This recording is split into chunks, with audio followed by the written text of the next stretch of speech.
enough for World Stage competition? Well, I see the Tri-Series in Ireland as still potential build-up for the World Cup. So I don't just see what we do here as our preparation. This is part of it. ODI cricket, this is still one-day internationals against Ireland and West Indies, so very important. But it gives us an opportunity to mix and match a little bit of the team. Tamim spoke to you guys and talked along these lines. Rest an odd player here and there, give somebody a chance, okay, give them some experience. Hopefully win games, because that would be a great tournament to win as well, the Tri-Series. But this is all part of the preparation phase. This is all part, we'll go to Ireland wanting to win, but this is still part of the preparation phase, because we all know that when we get to the World Cup, there's 10 teams want to win it, and we'll be one of those teams. No one? Still, since returning from injuries, have you ever so is it an area of concern for you? Well, that's one of the reasons I was hoping that Shakib would stay actually in India and get a game or two. It's a risk, but I was hoping he could get 2-3 games maybe now and play for the Sunrisers and get some cricket. I was a little bit concerned he might not be getting the practice, but he's getting the practice. And also when I watched him on TV, I actually messaged him yesterday because I thought he looked very sharp, he looked fit, and he looked quick. In the field he looked quick to the ball. That's always a good sign for Shakib. So I'm quite happy. I just hope they play him another couple of games, because you are correct.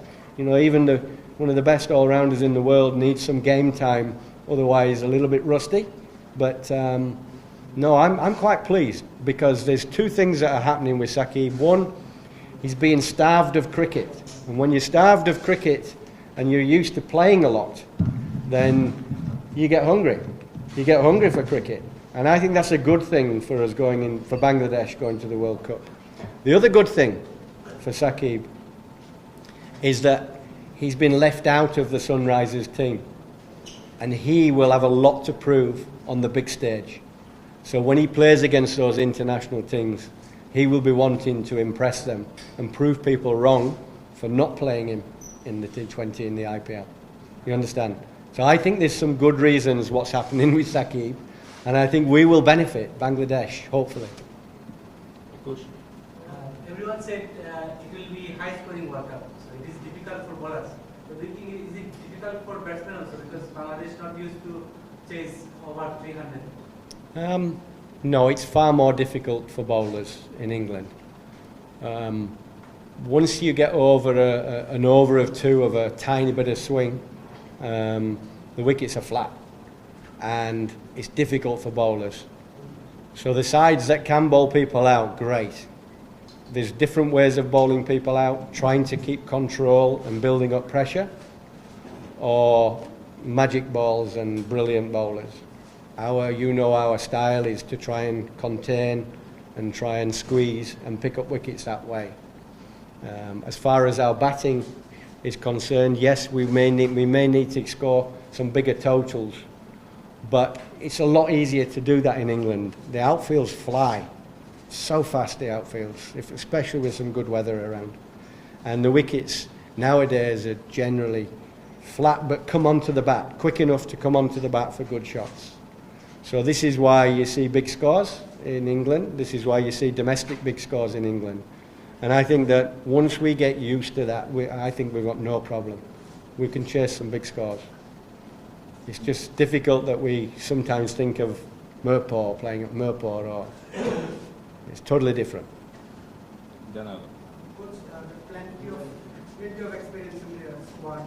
You were also playing almost 10 years in the international cricket. Do you believe that this kind of experience will age for Bangladesh in the World Cup? Yeah, I think people will look at the Bangladesh squad and think, oh, there's some experience there. You know, the one thing they do have, we've got players who've been to World Cups before and lots of one-day international experience under their belt. I actually think that's a really good thing. But I think that, you know, for a few players, the time is now. If we're going to do well in the World Cup, I think hopefully with all the experience we have, it should be this coming World Cup. Senior campaigner, you guys missing out on the World Cup squad. What was the actually purpose or reason that he failed to meet your expectation or something? Yeah, I'm really pleased that you've brought up Imral, because I think it's really important to put the record straight. What we're trying to do here in Bangladesh is get really top quality players and have a depth. If we can get a depth of top quality players, not just 4 or 5, more, then we'll be in a good position. I think we've got some good domestic players, but Imral is a top player. Imral is a terrific cricketer, a good international cricketer, and he's not part of the squad. If he's not part of the squad, that means that the ones we are taking must be good cricketers too. Must be good. So we're leaving behind a very good cricketer. It means we're starting to get some good depth in our selection.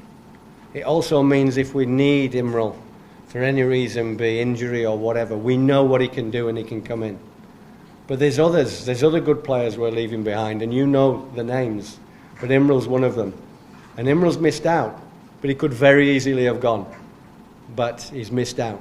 And if we leave good players behind, we must have good players going. Rhodes, as an English, how are you planning to use the conditions? You know the conditions in the pitches very well. So as an English, you're kind of experienced there. How are you planning to use it? Yeah, I think some of the advantages I may have is my relationships with curators, my relationship with coaches at some of the grounds we play on, my own experience of coaching and playing on some of those grounds. Some grounds you have certain little funny shapes where you've got to maximise. Certain grounds on certain days the wicket behaves slightly differently, and you need to know those things. I know quite a lot of those things, luckily enough. Will that be enough to make a big difference? I still think it's all down to the players. The players are the ones out there with the bat and ball in their hand. It's still up to them to produce the goods. But if I can help a little bit because of my knowledge of England, then that would be a good thing. But other people who are non-English, they know England very well as well. So we will gain a small advantage in some of my knowledge, but the main thing is to perform on the field, and that's the players' job.